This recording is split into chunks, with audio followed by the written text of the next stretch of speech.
Okay, so I wanted to share this with you guys. I don't know if you've seen it yet. This is from the White House YouTube page, and this is just welcome back Trump. This is Trump. Trump is back. Have y'all seen this?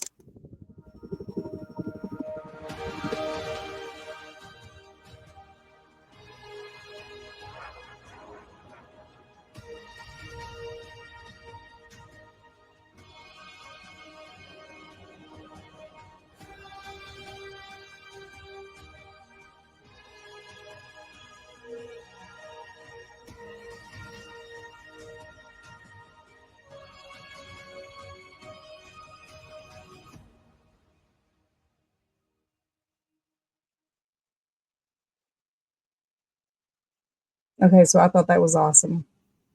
I thought you guys would like that. But on the theme of Trump is back, let's see what else he's doing. Today is day 4. He's back in office, and he's already doing big things. Okay, here we have President Trump and Melania leaving this morning, and they are heading to North Carolina.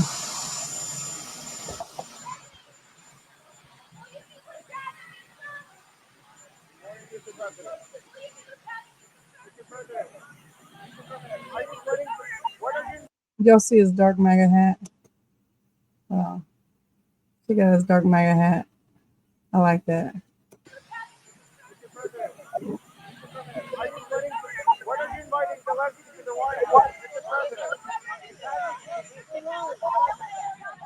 Hello, everybody. So we're going to North Carolina. It's a horrible thing the way that's been allowed to fester, and we're going to get it fixed up. It could have been done months ago from the hurricane that took place almost 4 months ago. North Carolina's been treated very badly, so we're stopping there, and we're going to then go to Los Angeles and take a look at the fire that could have been put out as they let the water flow, but they didn't let the water flow, and they still have to for whatever reason. So I think we're going to have a very interesting time. I think some of you are going with us. If you'd like to have a ride on the plane, we'd love to give it to you. All right, so it's kind of hard to hear. Get the helicopters in the background, airplanes in there, whatever in the background, and a lot of noise, bad quality. So he's basically telling them, we're going to North Carolina.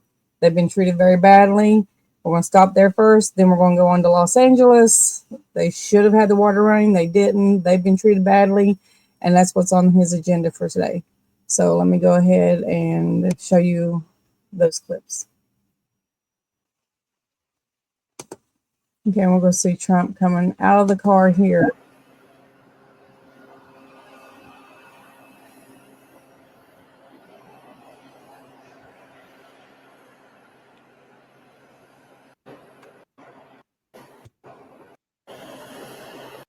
We don't need to see all this, so we're just going to forward it a little bit. So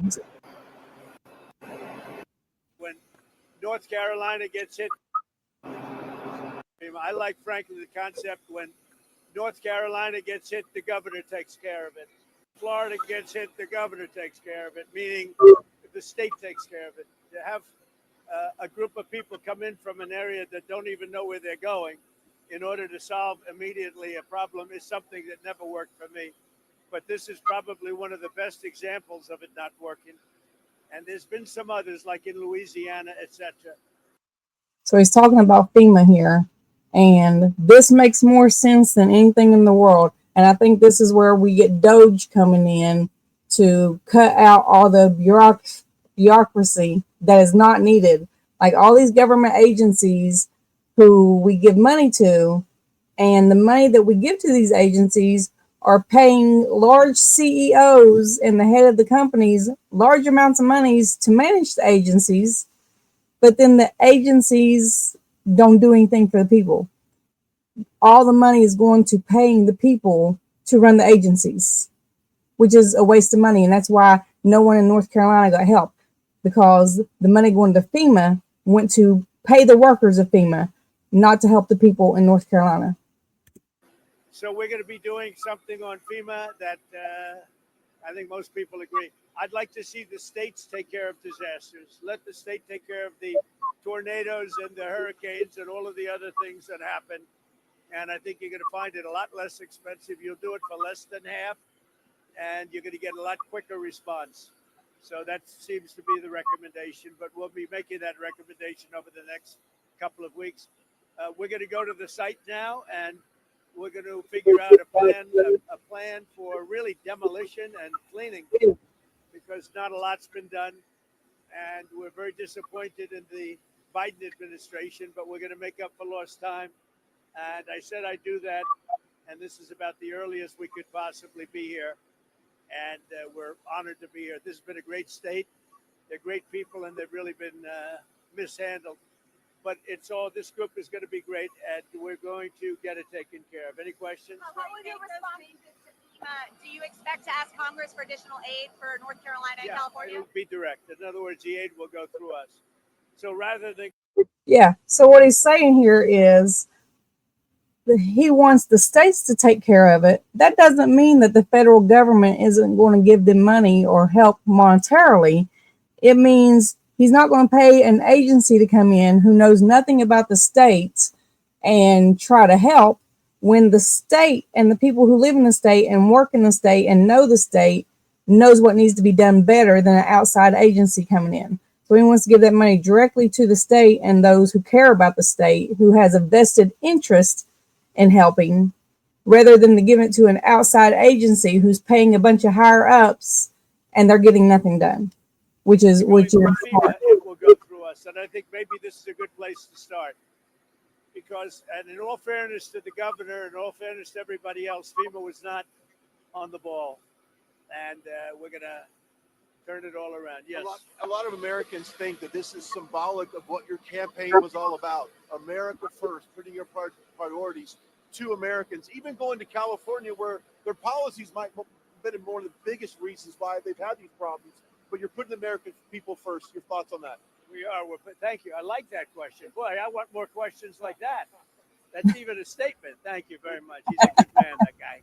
And he's also a very professional reporter, I have to say. Thank you very much. Yeah, we're putting America first. We're putting, in this case, North Carolina and California. We're going to do a good job in California. That is a disaster like, I don't know if we've ever seen anything like it, frankly. They say the biggest in the history of California. I think, has anything bigger than that happened in the whole country ever?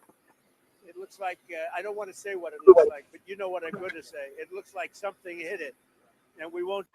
Yeah, so he's not ignoring California. He's not going to ignore what happened there. He just is going to take care of North Carolina first. He's stopping there first because that happened first and it's not been dealt with yet. He's also going to California today. Now, by the time I put this up, he's probably already been there, but he's not ignoring California either. He can do them both at once. Like Biden, it took him weeks to even get to North Carolina, and I think he got faster to California, but he would have never been able to do two in one day. So Trump is back. Trump is getting things done. Talk about what hit it, but it is a bad situation. And I guess I'm going to meet with some government officials, but I mean, much more importantly, and in California, just to revert to it for a second, millions of gallons of water are waiting to be poured down through already the half pipes that are already built. I mean, they've been up for 40 years. And about 20 years ago, they turned off the water. And it's the water that comes from the Pacific Northwest. Some of it comes out of Canada, and it flows there, and it probably has flowed there for 1 million years. And they turned it off, and they routed out to the Pacific. And in the meantime, you don't have water in the hydrants. You don't have water in the sprinkler systems. It's the craziest thing I've ever seen. And everyone's trying to figure out, why aren't they turning it back? They say it's the Delta smelt. It's a fish. But I find that hard to believe. But we'll figure it out. And without, so we'll see what he's going to say. Without doing that, you're going to continue to have problems. So with him saying, I want to get rid of this third party FEMA, who isn't getting anything done anyway. I'm going to give the money back to the states where the states can take care of their own natural disasters. What this also is going to do is hold the state government accountable. And instead of people, when stuff happens, they're like, oh, where's the Red Cross or where's FEMA or, where's the federal government coming in to help us? They're going to have to depend on their local governments, their state government to come in and help. And if that state government doesn't help in time of need, then when you vote a different way. So this is actually going to be good because if they don't do what they're supposed to do to help the people in their state, when it's time for these people to vote, then hopefully they have a change of heart and they know that they need to vote differently, because so far they've not been doing that. And this is what needs to happen. That way they're like, okay, we have a disaster. It's not up to FEMA or Red Cross or this organization or that organization. It's up to our governor, our mayor, our city officials, our fire department, our police chief. We better start voting in our best interest, because these are the people that it's going to be on. President, what are you prepared to do, sir, if OPEC doesn't respond to your call to cut oil prices? Well, we want to see OPEC cut the price of oil, and that will automatically stop the tragedy that's taking place in Ukraine. It's a butchering tragedy for both sides, by the way. A tremendous number of Russian soldiers are dead. Tremendous number of Ukrainian soldiers, and a lot of people are dead from the bombing of the cities. But right now, it's just bullets whacking and hitting men, mostly men, almost in all. Okay, so, this doesn't have anything to do with North Carolina or California. But y'all notice how he is just sitting and taking questions? It doesn't matter what the questions is. He's taking question after question from reporters, and he's done this since he's taken office. As soon as he took office, as soon as he started doing executive orders, they have just sit there and spouted one question after another, and he keeps answering them, even if it doesn't have to do with what he's talking about. We don't get that a lot we didn't get it from Joe Biden ever. We don't get it from a lot of any politicians. So, but let's move on from that.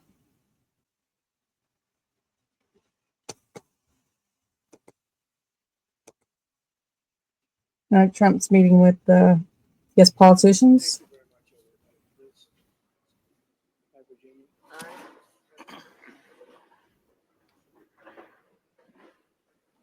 Well, thank you very much. It's a little cold outside, but you're getting used to the cold. And one of the things that are very important to me, and one of the reasons I'm happy that we won so convincingly, is to help North Carolina get fixed up. They supported us in record numbers, and I'm supporting them in record numbers too. And they had me set. I wanted to go to Los Angeles and see what was going on with California, why they aren't releasing the water. Millions and millions of gallons of water. They're sending it out to the Pacific. Someday somebody's going to explain that one. In the meantime, they have no water in Los Angeles where they had the problems. But so we're going there. But I said, well, what about North Carolina? Well, you could do that. No, I can't. I said, we're stopping in North Carolina first, and then we're going to Los Angeles. And we just appreciate the outpouring of love that we've had here. Laura was, as you know, very instrumental in the campaign. And she lived here and is loved, and we appreciate it. And Michael Whatley has been incredible, wherever Michael is. Hello, Michael. Michael Whatley has been great, and your congressmen have been great. And what we thought we'd do is take a quick look around. First, we wanted to do this. I want to say that we're very disappointed in FEMA. Your new governor, it's not his fault. He's brand new to the whole situation. But we're going to work together with the governor. We're going to work together with the senators, but really we're going to work a lot with your congressmen, especially the three that are in the area, and Michael Whatley. And I'd like to put Michael in charge of making sure everything goes well. And Franklin Graham has been unbelievable. We've made a big contribution to Franklin, and we'll continue to do so. But I've been hearing nothing but praise for the job that Samaritan's Purse has done with Franklin. and we appreciate it. Where is Franklin? He's around here someplace. And that good-looking guy, he's always been a good-looking guy. His father was a good-looking guy, too, I'll tell you. We loved his father, right? I saw his father in the latter years, and I said, well, he doesn't have long to go. He was having a hard time, and he lived about 3-4 years after that, right? They say it was good stock. He had the ultimate good stock. But I want to thank you, Franklin. You've been fantastic here, and everywhere he goes, he's always the first one I see. People don't realize it, how good it is. A lot of people, they go, well, maybe it's for the people that he's got, and you guys know because you're here, but the people that. Trump's so personable. Like, he can just sit down and talk with anybody. Like, he's still sharp. He can tell stories, crack jokes, remember people's names. It's a breath of fresh air just to see a president that really knows what's going on. That he's got have done amazing work. So I just want to thank everybody. We're going to get over and take a look. We'll say a few words. I do want to introduce some of the people that we have. And our First Lady, we'll start with our First Lady. She wanted to be here because of North Carolina. And then I said, well, you can do that, but you're going to have to come to California too. And she said, that's okay. And we got to fix that one up too. You ever see anything like that one? It's, who would have thought that could have happened? So it's good to see Melania come along, isn't it? I like that. We're not going to sit and listen to him name off all these people. We're just going to move along. But you're going to lead the team. You want to say who the congressmen are that you want to appoint? You want to introduce them? We have Virginia Fox, Chuck Edwards, and Tim Moore, whose districts encompass the area. And they are the districts that were most severely impacted, right? You were affected then, did you? Yes, lost my own platform. Really? No. I'll also be signing an executive order to begin the process of fundamentally reforming and overhauling FEMA, or maybe getting rid of FEMA. I think, frankly, FEMA is not good. I'd like to see him get rid of FEMA. All they're doing is spending money to pay CEOs, presidents, whoever's the head of the company, whoever's at the top of that organization. And that's a lot of wasted money. When you have a problem like this, I think you want to go and whether it's a Democrat or Republican governor, you want to use your state to fix it and not waste time calling FEMA. And then FEMA gets here and they don't know the area. They've never been to the area, and they want to give you rules that you've never heard about. They want to bring people that aren't as good as the people. Right. And there you get with more red tape. So FEMA comes and they got rules and regulations, and we got to go through this channel and that channel, and we got to fill out this paperwork, and you can't get your money unless you have this application in, and all that nonsense. All that needs to be cut out. And that's why no one from North Carolina has got any help so far. A lot of red tape. Let's just cut this out. You already have. And FEMA's turned out to be a disaster. And you could go back a long way. You could go back to Louisiana. You could go back to some of the things that took place in Texas. It turns out to be the state that ends up doing the work. It just complicates it. I think we're going to recommend that FEMA go away. And we pay directly, we pay a percentage to the state. But the state should fix this. If the state... Y'all let me know. You think the FEMA should be gone away completely?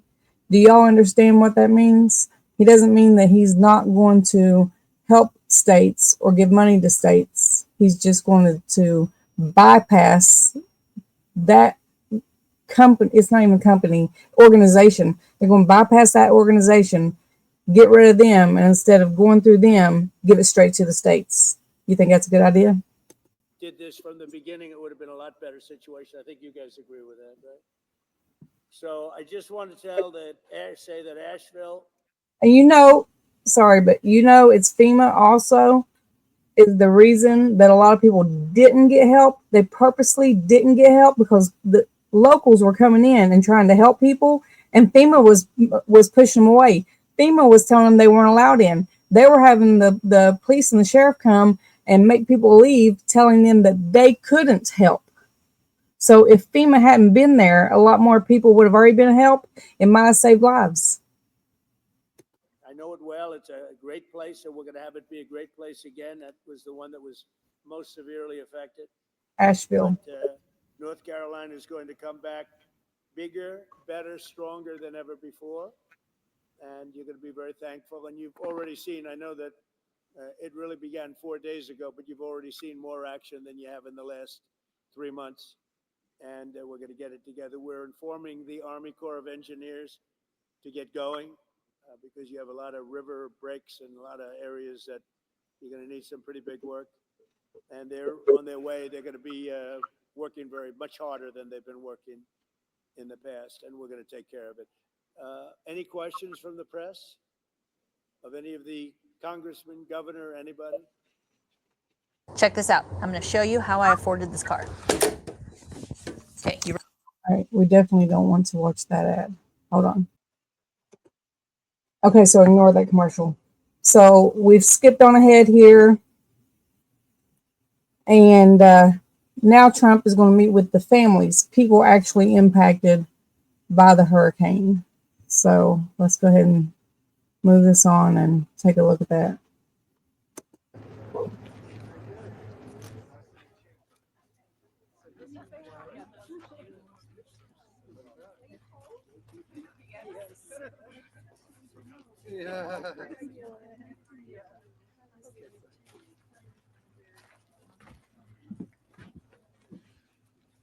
It's a great honor to be here with these people today that have suffered so much. And to lose everything you have, and you just wonder what you're going to do and where you're going to go. And we just thank God, and that's I want to say thank God that He's given us the resources to be able to help. And a lot of people have helped, and not just Samaritan's Purse, but there's been many different organizations and volunteers that have just to Western North Carolina and East Tennessee to help. I grew up, this is my backyard. I grew up about 8 miles or so from here. And a lot of went to high school right down the road, about a mile down the road. And so this is home to me. But we've got a family today. We've got the West family. This is their house. So we're here today to show the president just a little bit of the damage and the problems that the people of Western North Carolina are facing. So, Mr. President, thank you for what you have done for Western North Carolina. Thank you for coming again to see. Thank you, your son Don Jr. He came with us twice, and so they've taken a real interest.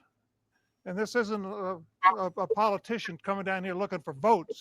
This is a man who wants to do something, who wants to see some changes, who wants to make life better for you. So thank you. And Melania, thank you so much for coming. It's an honor to have you here with us. So, Mr. President, please. Thank you very much. Thank you. And I really shouldn't be pointing this out, but I'm going to. And y'all notice he kind of messed up her name a little bit, which is not a big deal, and we do not care.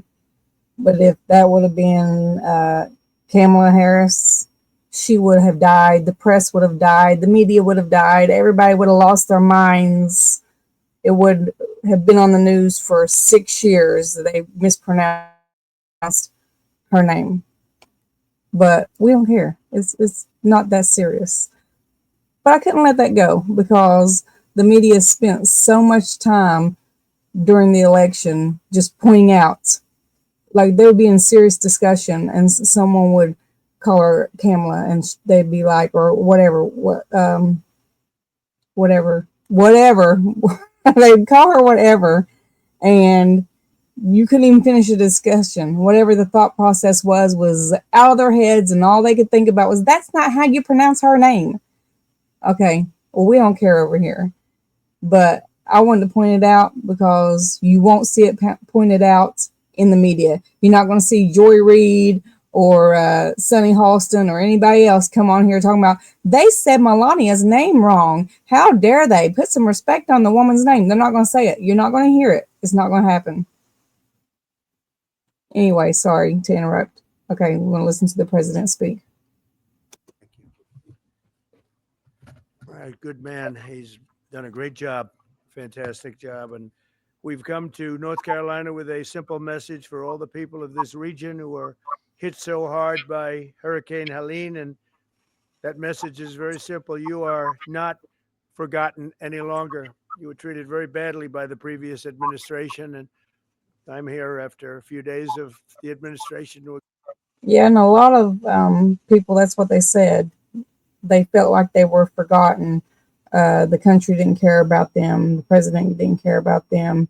That they were just pushed to the side. Going to California, Los Angeles, they got hit hard, as you know. A lot of that could have been prevented, I think, if they had water, which they had plenty of, but they didn't use it. But I'm going there, and it was set up to go there. They said, well, what about North Carolina? They said, well, what would you? I said, I have to stop there first. I'm stopping in North Carolina. So we made the stop, and I feel very good. You're represented by some great people, great congressmen are with us, and we're going to get involved with them. And Michael Whatley is here, who is the head of the Republican Party. He worked with Laura Trump to take us through to a tremendous victory. One of the You guys let me know. I don't know a lot about North Carolina politicians, but did this hurricane cause people to vote differently in North Carolina? Was the outcome of their local elections different because they didn't get help? I'd like to know if anybody's from the area or knows about that. As the media says, one of the most consequential presidential elections ever. They say in 129 years, whatever that may mean. But whatever it is, it was a great election we had, and we won your state. All 3 times we won your state. And all 3 primaries we won your state. So we won it 6 times, I guess, Mr. Congressman. And it's a great place. And I wanted to come here. And before I went anywhere, frankly, in the campaign, I promised that I'd come back to Western North Carolina to help the people of the state. And today, here I am to deliver on that promise. And we have a lot of things in mind. And we're getting the Army Corps of Engineers all set. You need your riverbanks fixed. You need a lot of roads fixed. And we're going to get it done in rapid time. And I've asked Susie Wiles and all of my people to start calling up, get the Corps ready, and they're going to get ready to go. I don't know what it is. I don't know what took so long for the other administration. But remember, I wasn't here for the first 4 months or 3 months, whatever it may be. See, we can only start as of essentially 1 or 2 days ago. And we've made a lot of progress over the last couple of days, Michael. I understand we're going to get you the resources you need and the support that you deserve. And we'll be at your side through every step of the rebuilding. And no American is going to be left behind. The people that I just met are so great. And the people that own that house is going to be very beautiful in a little while. And who knows, if Franklin decides, maybe he'll rip it down and build him a new one, because sometimes you can do that just as easily. But we're going to take care of the people. I want to thank our great First Lady for coming today. She really wanted to be here. She said, no, I want to go. And, she sees what happened, and she felt very badly, and she wanted to go. And do you know what eating cabbage can do? I'm going to skip right through that. Wanted to go, and we're then going out together to Los Angeles. But she wanted to be in North Carolina. She saw what happened. She has a feeling like I do for North Carolina. So thanks as well to a great gentleman, Franklin Graham, and his father, Billy Graham. I used to go with my father to Yankee Stadium and places to watch his father preach. And he was some preacher. You got good stock. You come from the ultimate genes, I can tell you. But he was really something. And Franklin, though, has done so much, and his father's looking down on him right now. I guarantee for a long time he's been looking down on Franklin, saying, I'm very proud of you, son. He really is. Y'all remember Reverend Billy Graham? He used to be a big name back when we were growing up. is because what Franklin's done with Samaritan's Purse is incredible. They told me just yesterday that Samaritan's Purse has been great, but the FEMA people sort of left you high and dry, but we're going to change that around. We're not happy with FEMA. As well as all of the representatives. You have great representatives here. Chuck Edwards, who's here someplace. Where's Chuck? Where's Chuck? Chuck. Tim Moore. Tim, thank you, Tim. Great job, too. Both of you guys. Virginia Fox, a power. She's a power, that one. Don't. All right. Do we want to hear him call out everybody's names? Maybe y'all do, but we're going to move it along here.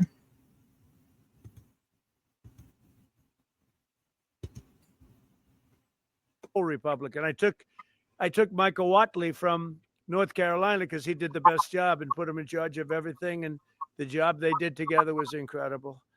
Last September, Hurricane Helene became one of the deadliest natural disasters in modern American history. Rainfall rose to far more than 30 inches, which is lethal, unleashing unprecedented devastation throughout Western North Carolina and many other states, as you know, but you got hit the hardest.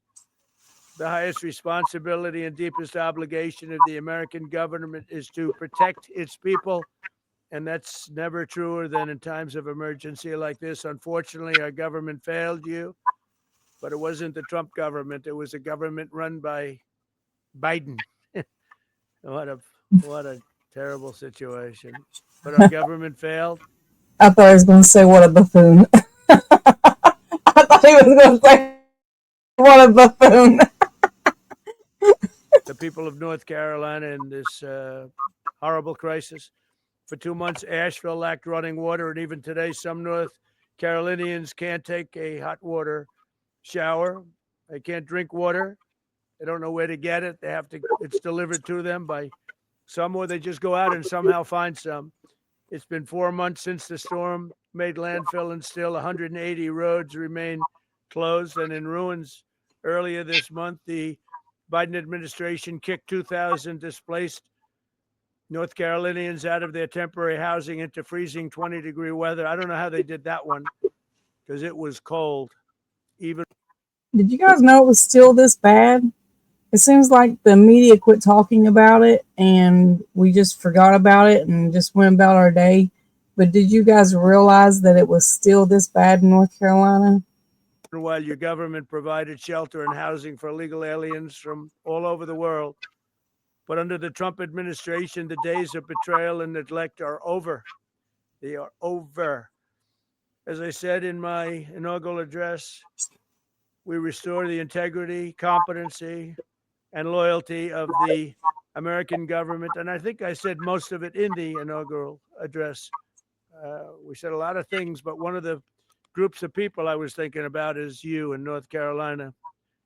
A lot of that was in reference to you and what you've had to suffer. I'm pleased to announce that under our leadership, the federal government will be surging housing solutions to the state that go beyond mere temporary hotel stays that ended up being very short term. The government wouldn't do it any longer, which is ridiculous. We'll marshal all of. We can give illegal immigrants housing and hotels and food and EBT cards and cash cards and everything else for it's been years. But American citizens who's paid into the system after a month or 2 months, they just kicked them to the side. Everyone should be outraged. Everyone should be outraged. We're sending money to Ukraine and other countries and helping everybody but our own. Like, we don't pay taxes to help everybody else. We can help other people after we're taken care of. And that's just how I feel. After we are taken care of, we will help take care of other people and other countries. But if we're not taken care of, why are we starving to feed somebody else? It makes no sense. Available resources that bring back potable water and make your water and infrastructure dramatically more reliable very quickly. Today, I'll also be signing an executive order slashing all. Look, not to interrupt him, and I know I keep doing it, but not having water. Guys, turn your water off for 24 hours and see how you feel. because we just had our water to freeze, and it was just from overnight till like 6 p.m. and I was losing my mind. I had my washer to freeze and the pipe to burst and had to turn it off again. And another day with no water. Having no water, having no water is bad. But having no water and not knowing when you're going to get water, this can take a mental toll on you as well. It's not just not having the water, it's not knowing when you're getting the water. It's not knowing if anyone's coming to help. It's not knowing anything. That's devastating. Red tape and bureaucratic barriers and permits to ensure the rapid reconstruction of the roads here in Western North Carolina. We're going to go through a permitting process that's called no permitting, just get it done. That's the way they built. How y'all like that? No permitting, just get it done. 180 roads still down because you got to go through red tape, because you got to get permission from the government, because you got to ask daddy if you can do it before you do it. You're capable of doing it. Stop asking people. Leave them alone. Go. You're the state. You know what needs to be done. Go do it. Go get the work done. That's what he's saying. I love this. This is leadership. Built them many years ago. I guarantee you that, right? We will get them back very quickly, and we'll begin the work of fundamentally changing, terminating, or overhauling FEMA. FEMA's been a disaster, no matter where they are. We're honored to be joined today very quickly by several families affected by the vicious storm. I'd like to ask each of them to share their story. Chris and Kim West, you could come forward.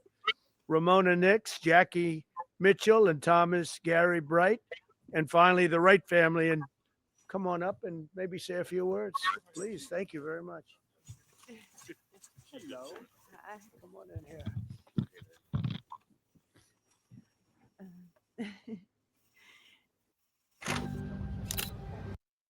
No, we're not going to do it. We're not going to do a commercial. You know she must be so nervous.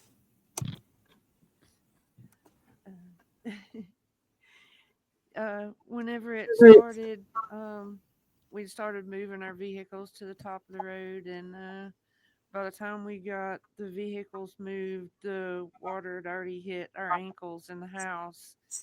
And so I grabbed my purse and my little pug dog, and my husband grabbed the dog food and put it in a trash bag. And by the time we got out into the driveway, it was already waist deep, and there were sticks and that kind of thing. I didn't think I was going to make it, but we did make it out, and we made it to the top of the road, and we were kind of stuck there for hours because we couldn't get out any of the ways because it was flooded all the way around. Um, it took us hours, and we sat there, and finally it receded enough to where we could actually get out. It was probably like close to midnight, and it started like 5, 6 o'clock in the morning. Um, we just lost everything that we had. Didn't even have a brush for like 3 days. Thank you. Would you like to say something with that beautiful baby? Hey. Yeah, so when the hurricane storms hit North Carolina, hit our home, my daughter and my wife and I were actually out of town. But unfortunately, my dad was still at home, and my mother was staying at our house with our animals. And the waters got so high that it actually lifted between that and the tornado that came through, or microburst is what they've been calling them, and lifted his home and the house that I grew up in, and crashed it into our barn. It took away his business. It took away all of our tools and tractors and everything needed to keep the farm going. And my mother was trapped in the house, and there was no way to escape because the water got so high. The only thing she could do was ride it out and wait till the waters came down. So we've been doing a little bit of battling with our insurance and FEMA. We did have proper insurance with flood insurance and homeowners insurance. But since we had proper insurance, FEMA's not been able to assist us with a whole lot of things. And again, we've been having some issues with trying. So because they had insurance and they were responsible and they did the right thing, then FEMA won't help you. And y'all know how long it takes to get anything from insurance. That's crazy. Trying to get some payout for our insurance in a timely manner.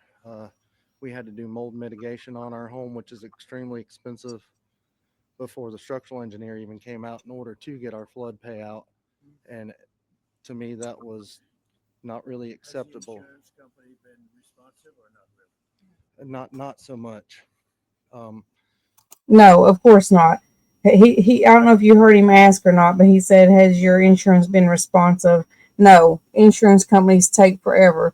He had to go in and fix a problem before they would even come and assess the damage, which makes no sense. You know, again, Give you the money they have to give you. I'm hoping so.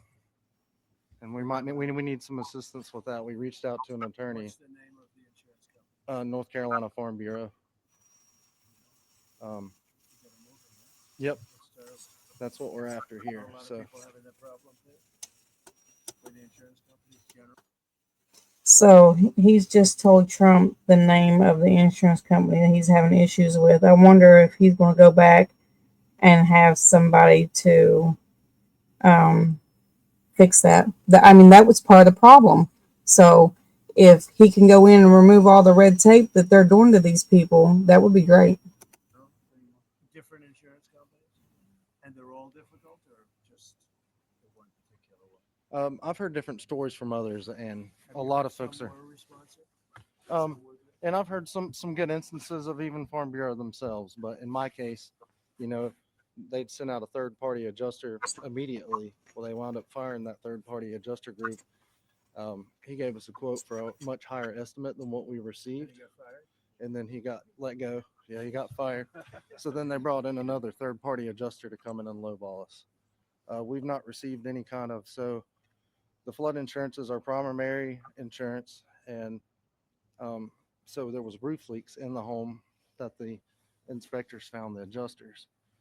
Well, that contributed to us losing some of our personal property as it come in the third story where there's no, or second story living space, where the flood water, well above the flood waters. So they've neglected us for. Your mother saved? Yes, she's saved. So Yep, you wrote it out? she's right here. Okay. So we made it. That was not exciting, right? That's right. How scared were you? Very. Did you think you were going to make it? No. You didn't think so? Nope. I just started praying. So you were sort of on a boat. Your house became a boat. It's a big pontoon. That's some story. It was the beach house on the steps. I bet this guy would like to say something. I can tell. I was next door to the house, and my son was out of town. So when he came in to Charlotte to my sister's, he called about 2 a.m. because at midnight the water was still in the stream, within the banks. So when he called, the water was coming up. So I started moving vehicles up to about 5:30 in the morning, and she was in the house, and I pulled up to the steps and I said, hop on the fender and I'll get you out. Well, he built a beach house on stilts, 5 times higher than the floodplain. And she said, well, he said I'd be okay. So I'm staying with the dogs. So I went to higher ground with some vehicles, hers included, and the water covered everything. But I'd already seen it come around both sides of my place. So I got my blind and deaf dog and a bag of valuables and took up off the side of the hill behind my house, and then was heading to the cemetery back there because I knew it was open, because there was trees falling and right uprooting. It was raining, No, no, I've been through floods all my life around there. Never nothing. Mm-mm. Yep. House destroyed. Appreciate it. Thanks for being. I love how he's interacting with people. Like he's asking them questions. He's talking back and forth with them. He's really getting to know what's going on. I mean, you don't get that every day.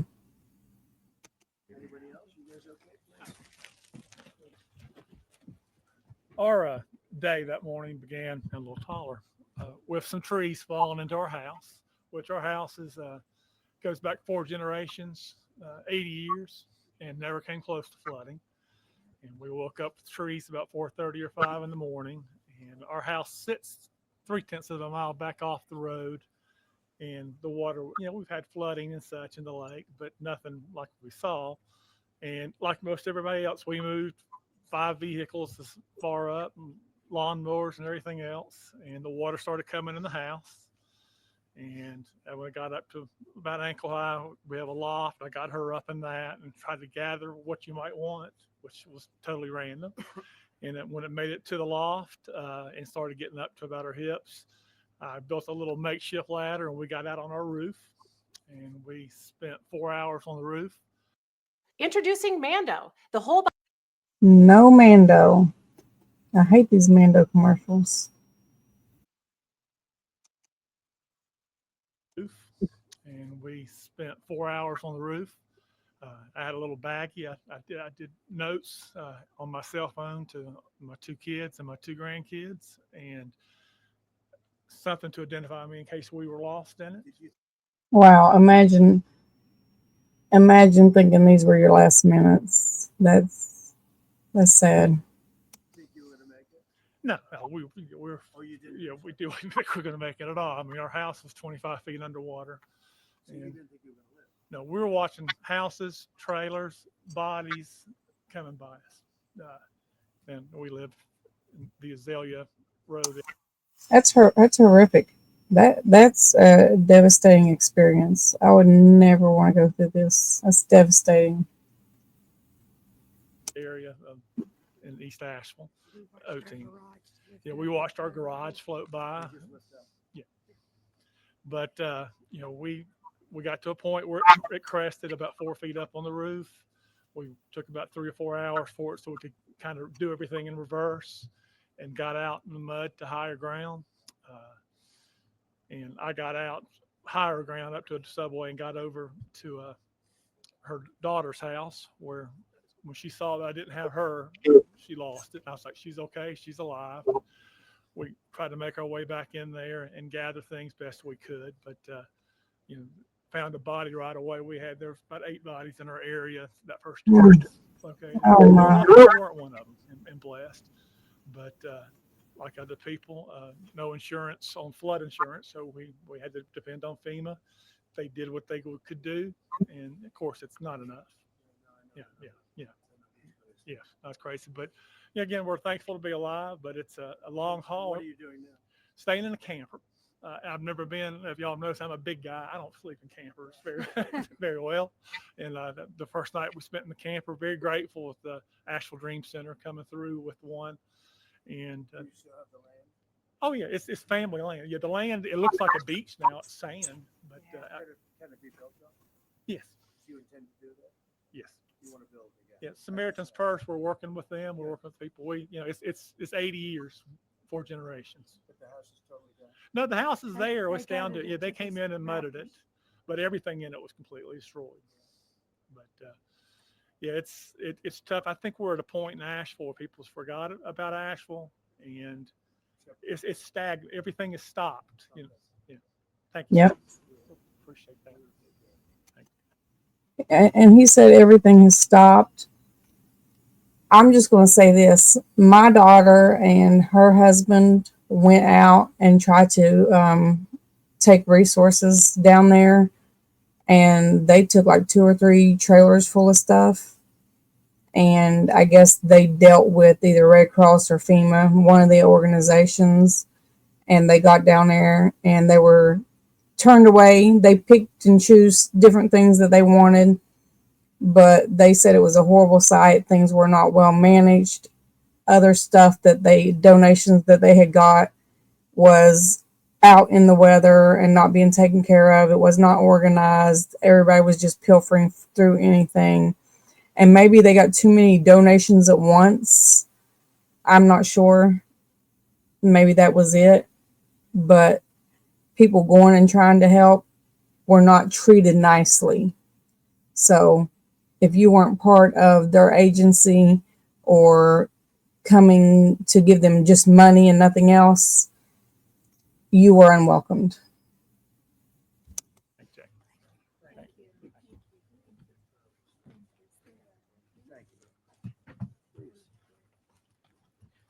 I'm a Pastor Nick's, our church right down the road.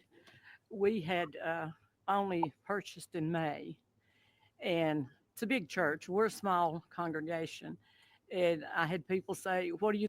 I do want to say, I'm not talking about the people. I'm not saying the locals or the people didn't want outsiders there helping.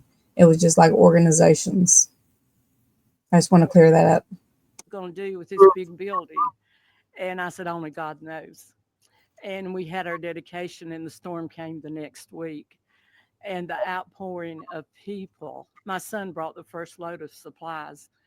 And from there, I stayed there for about 3 months. I slept on the floor for about 3 weeks because the need was so great. The people were so devastated. And I said, I want to be here for them. And they were coming in just day and night. So there's really no need for me to go home. But we had people from Kentucky, Tennessee, Texas, Indiana, Oklahoma, people from all over. We have not received any help like from the government or anything. But I said, Lord, if you want us to do that, people all over the states. Yep. And that's what I was saying. My daughter and her husband went down there and took 2 or 3 trucks. I think it was 3 trucks, and not pickup trucks, like trailers with stuff loaded that people from our community and her community had gathered, and they took down there on their own time, their own gas, own everything. So local people, community people, people from other states was trying to help more than FEMA. No. The locals and the people that knew us. And before the week was over, our church was so packed with supplies we couldn't even walk. Even in our sanctuary, it was up to the platform of things, and in our halls and in our rooms. And we're just now beginning to get a little straightened out. But somebody said, "How long are you going to be here?" I said, "I'm going to be here through the winter and even on, if possible," because when you meet people that's been through the struggle. I had a little lady come up, and I said, "Can we do anything special for you?" And she said, "I don't want to be selfish, but said, could I have a cup of coffee?" And I handed her that coffee, and she stood there, and tears just poured. She said, "You don't realize how important the little things. It's not the big things in life that we have, but it's the little things, and knowing that God is our source. I don't look to man. I don't have to have a lot of things. I I had trees, about 20 trees down in my yard, but that didn't really matter. Doesn't matter because the needs of the people is what I want to be there for. God is good. He's very good. And my daughter. Let me tell you something. I don't care what anybody says about Trump, whether you like him, you don't like him. Him sitting here and talking with these families and listening and being compassionate, that's commendable. Now her house is really in bad shape. And I'll let her tell you about that. But thank you, President. This is our president. We appreciate you so much. I live out in the Fairview area of North Carolina and near the Bat Cave, Lake Lure area. And our area was hit. It was hit really hard. I was home alone, and my husband had stayed in town because we take care of a little lady that's 98 years old and she lives out in the woods by herself. And I said, just stay with her and make sure that she's okay. And I got up the next morning, and my first thought was, I want to go see what our road and bridge looks like. So as I was making it down to the road and the bridge, there was no road and bridge. And so, here we are, we're like at a little island, we can't access the main road or anything. And then the fire department came by the next day and said that they were evacuating me and my neighbor because a landslide was going to come. And they told me to get my I don't know what happened to the sound, guys. stuff and get ready. And so while I was getting my stuff and getting ready, there was a knock at the door. So I thought it was the fireman. And I went to the door, and there stood my 21-year-old son. His name's Nathan, and he had drove as far as he could to get to me, but he hiked 5 miles, and it took him a really long time. And he got there, and he said, "Mom, grab a bag. We got to go." And I said, "Son, there's no way I can hike out of here." And he's like, "No." He said, "We got to go." So we started hiking out, and I'm going to back up her story because I do want to hear the story. And I think these stories are important for us all to hear because we're blessed that we've not been in these situations. Here we are, we're like at a little island, we can't access the main road or anything. And then the fire department came by the next day and said that they were evacuating me and my neighbor because a landslide was going to come. And they told me to get my stuff and get ready. And so while I was getting my stuff and getting ready, there was a knock at the door. So I thought it was the fireman. And I went to the door, and there stood my 21-year-old son. His name's Nathan, and he had drove as far as he could to get to me, but he hiked 5 miles, and it took him a really long time. And he got there, and he said, "Mom, grab a bag. We got to go." And I said, "Son, there's no way I can hike out of here." And he's like, "No." He said, "We got to go." So we started hiking out, and I seen one of my neighbors who.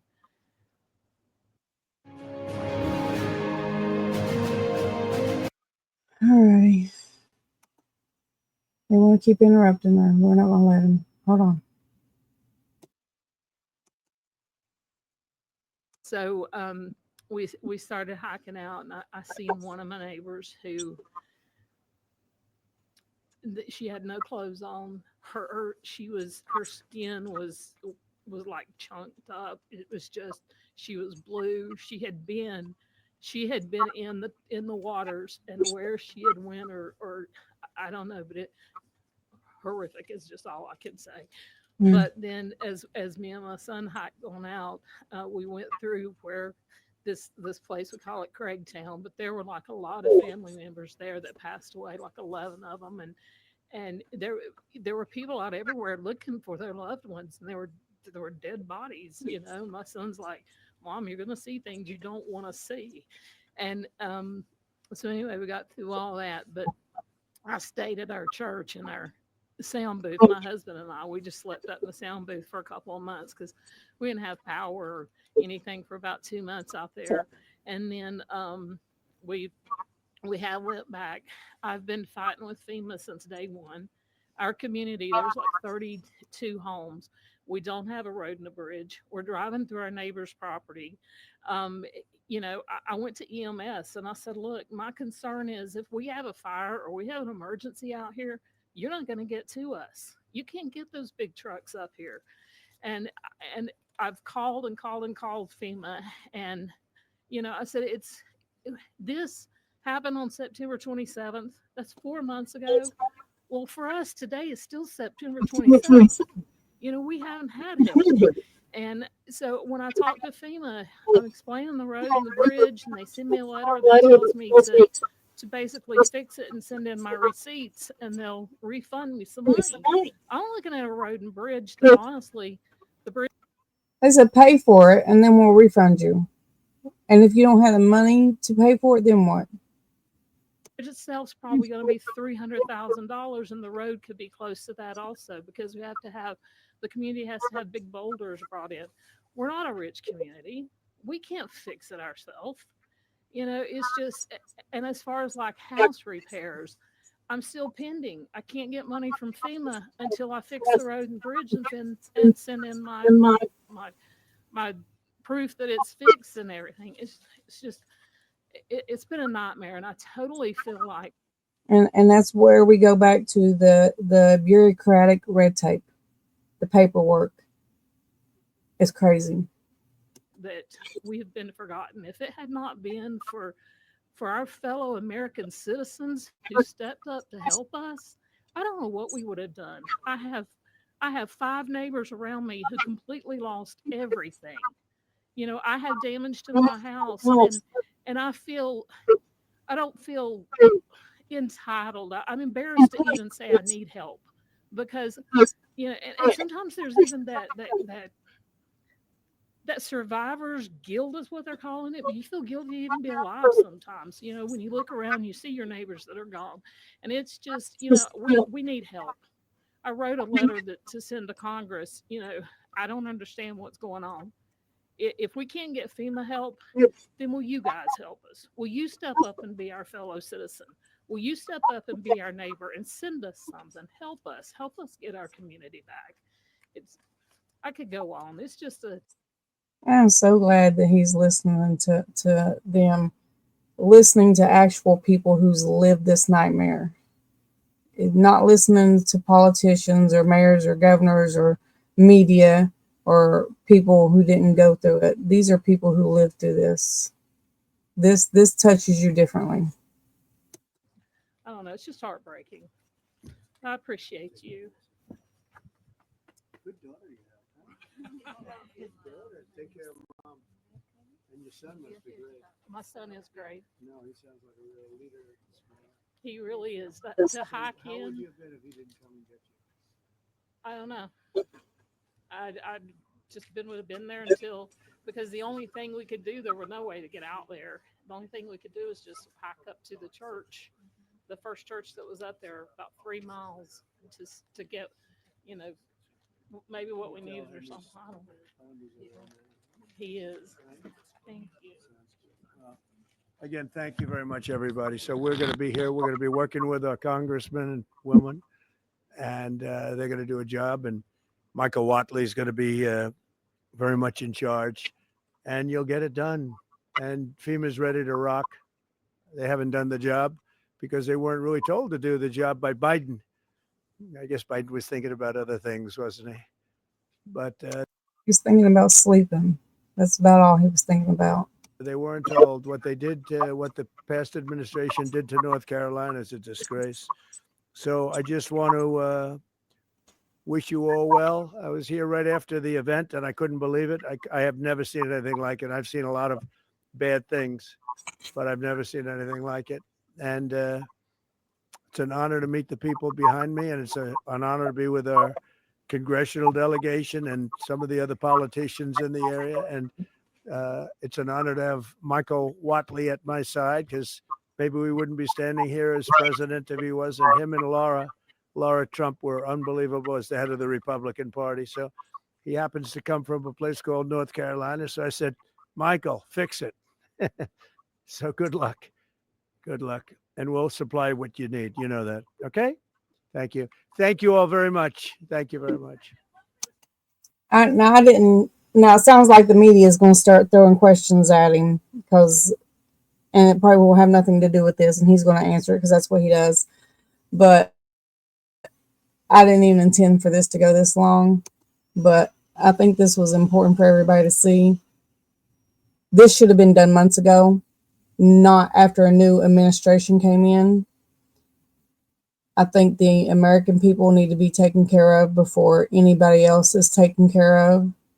This was important. Next, he's going on to California, and he's going to help California. So it doesn't matter if you're a red state, a blue state, you're independent, whatever your politics are, it doesn't matter, because when you're in need and your area has been devastated and you've been through force of nature, this president is going to help you. So stay tuned. We'll see what gets done, how fast it gets done. But when you got people on the ground who actually care and you hear these stories, it means something to you, things get done faster. And I look forward to seeing what gets done, how fast it gets done, and just this first step, just having hope that it's going to happen, it just makes you feel different inside. So President Trump already making things happen. This is day 4 in, and he's not wasting any time. So that's all I wanted y'all to see. He's in North Carolina helping people, and this is long overdue. Y'all, thanks for watching. Bye.